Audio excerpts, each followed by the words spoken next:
This is a big ass. I think it's bigger than the other one. It actually fits. This one's here. And I saw we can use it to essentially do that. Enclose this hole. First of all, I have to do the electrical panel, the new electrical panel that goes there. Oh my god. You know which cable do what? Yes.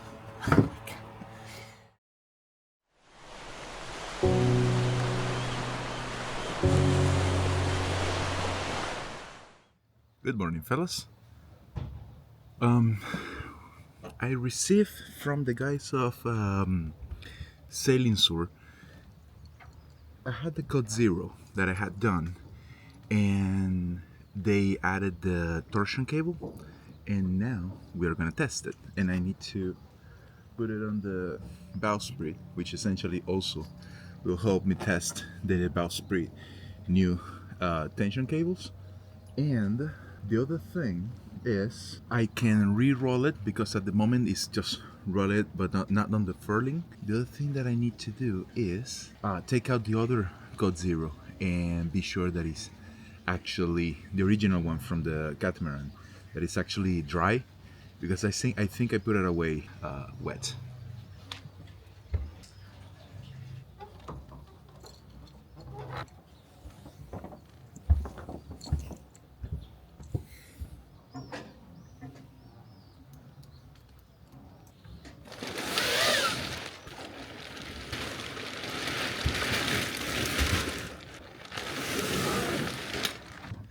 This is a big ass. I think it's bigger than the other one. It's an sail.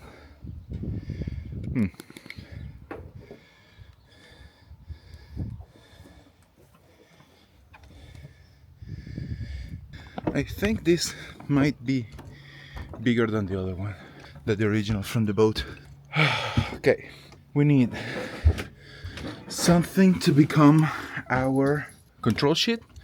I also need to put the ding in the water, get rid of the water that is inside, and then put it up again, this time with the cover. Let me let you guys there. And here.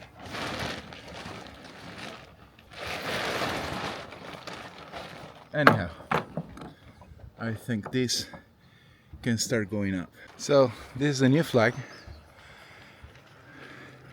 It actually fits pretty well. It's a little bit high, I think, but it's fixed properly. I could maybe let it go a little bit on the tack and get the clue closer to top. But this is a beautiful sail. Okay, so now we roll it up the right way. Let's try that.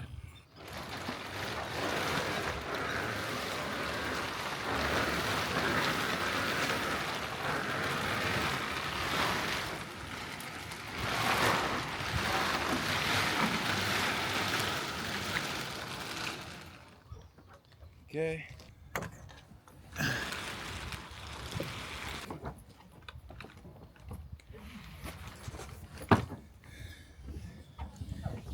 This is probably a two-person job, but anyhow, let's see.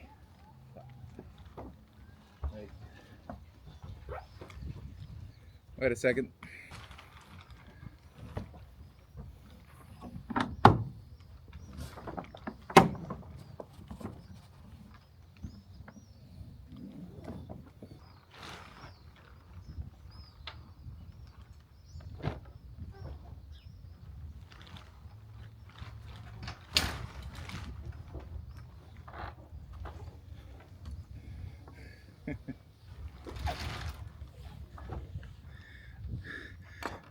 Let's see if this works.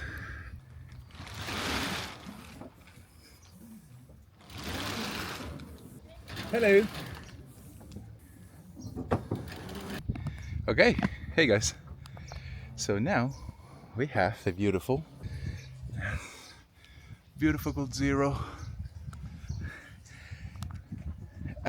Normally I will have done it white because I don't think black is the right color for sails, simply because of the what's the name of the visibility at night and at day in at sea. But they look good. They look good. So that's the one concession to vanity I have done since we left the first time.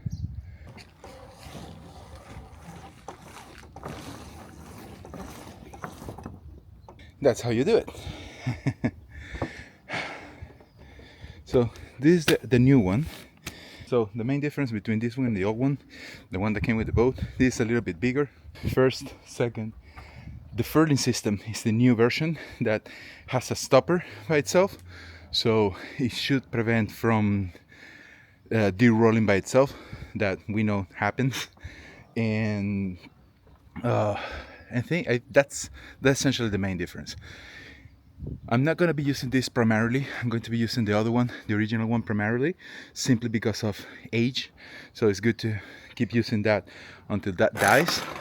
But we are going to test this one, of course, at some point during the main blood move, and we're going to be testing this anyhow. The other thing is, the guys from ECC, they are sending me the new shackles that they have and the new blocks and everything, and that it's going to be cool because I already saw how I want to create the preventer for this boat. I want it to be automatic, so it's gonna be a really long line, but my idea is this. That's the boom, so I'm gonna go from there, right, to a shackle there. Then that same line will go aft across the boat, go to the same shackle there, then up and cross there. So essentially, and I'm going to have one stopper either there or there, probably there, because that's where I sit. And if everything is how I think it is, I can open the stopper, pass the boom, close the stopper. I don't need to detach anything to the boom, just pass the boom, and that will keep a preventer always on. It doesn't matter if the boom is this side or that side. That's a theory that I need to test. The way I did the preventer on the Bavaria, on the Goat 1.0, was perfect, automatic. We could put it on one side or the other one without exiting the cockpit, which was great. But this one, because of the size of the boat, the beam of the boat, I think we can do something that will stay there, and we just need to open and close a stopper. Realize the sail knocked you guys out of the telecamera fell. Anyhow, this is the old one. It's good shape still, but this is from the guys of Sailing Sur. The only thing is filled with mold because I think I stowed it away with humidity in it, and now the problem that I have is that, of course, because I decided to do this today, there is that much enough wind for me to not be able to leave it open in the sun and get it dry. So we're gonna have to close it and do this another day. Whatever you do in your life, do not buy that Fafnir furling for Code D's. That thing only accepts one specific angle of the lines. If you call on it just 1 degree higher, the line will get out of the furl. There's no protection that actually keeps the line inside the furl. So that was a shitty job to do. Now all we need to do is we need to leave it dry on the sun for a bit, hoping wind is not gonna get stronger, And yeah, that's the work. One of the works that the blonde asked me to do. We remove the oven because we don't use it, and because we have the air fryer. The concept in this boat is air fryer, electricity every single day.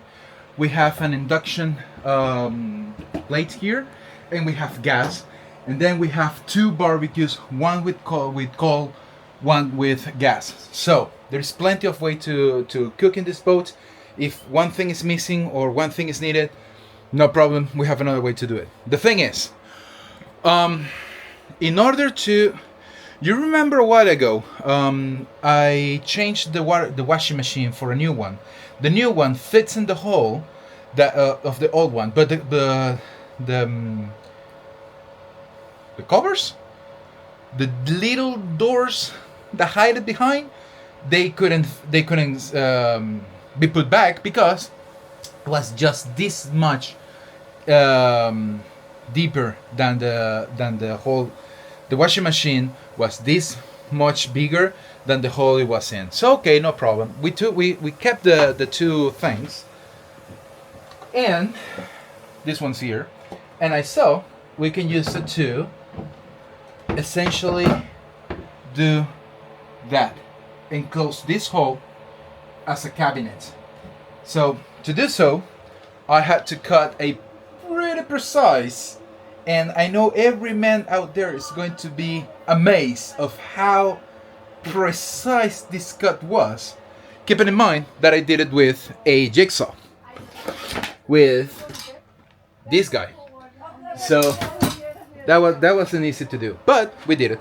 Now what I'm doing is just installing the thingies, the hinges, and I think we're gonna be good to go. This is gonna look great.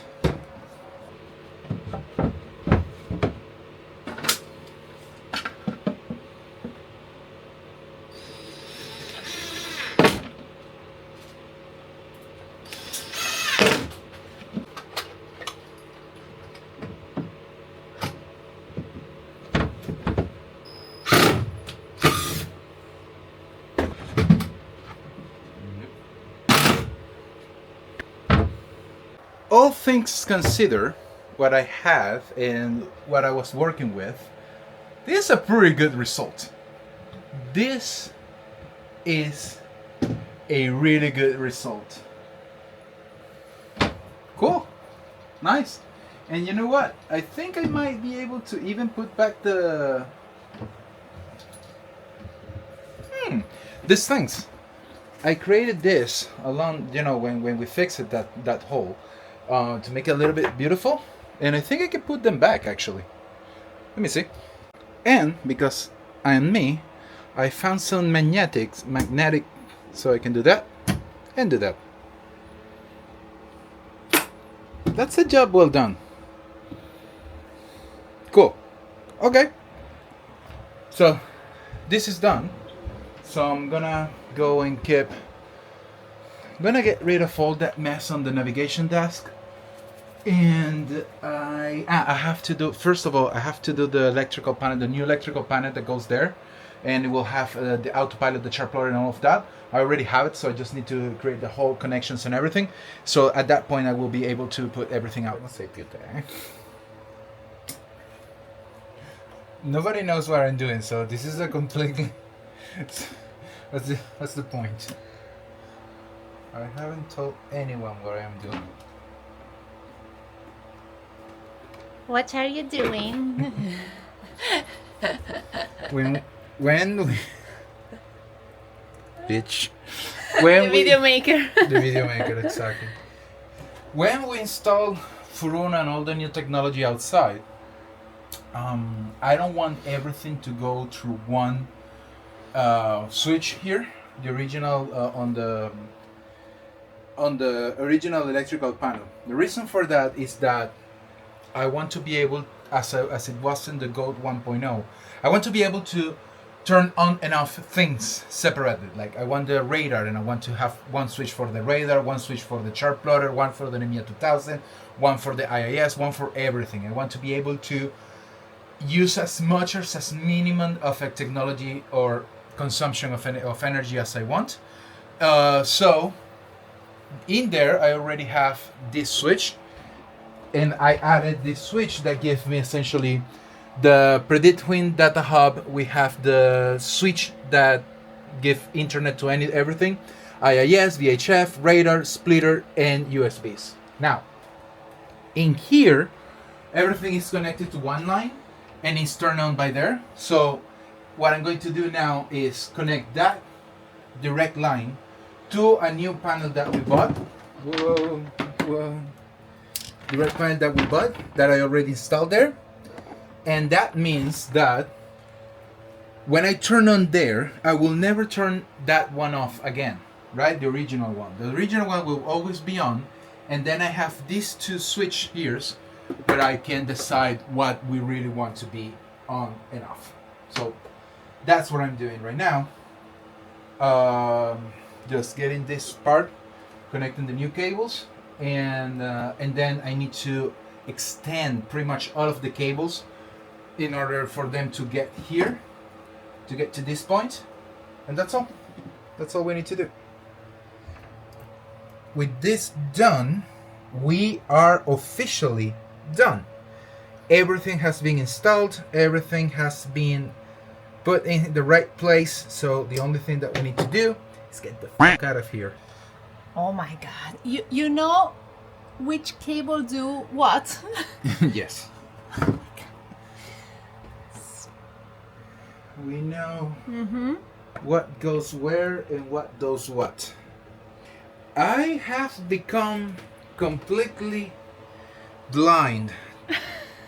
Man, this I'm still getting accustomed to. I don't see shit from short distance. If I'm close, I need glasses. And it's amazing because I never needed glasses for anything, and now I need to remember. But I only needed them for close, and then as soon as I do that, I need to take it off and take it on and take it off and take it on and take it off and take it off. This is a horrible life. You are getting old. Finally, I don't have problem with that. But I was expecting like gray hair before losing my short sight. Anyhow.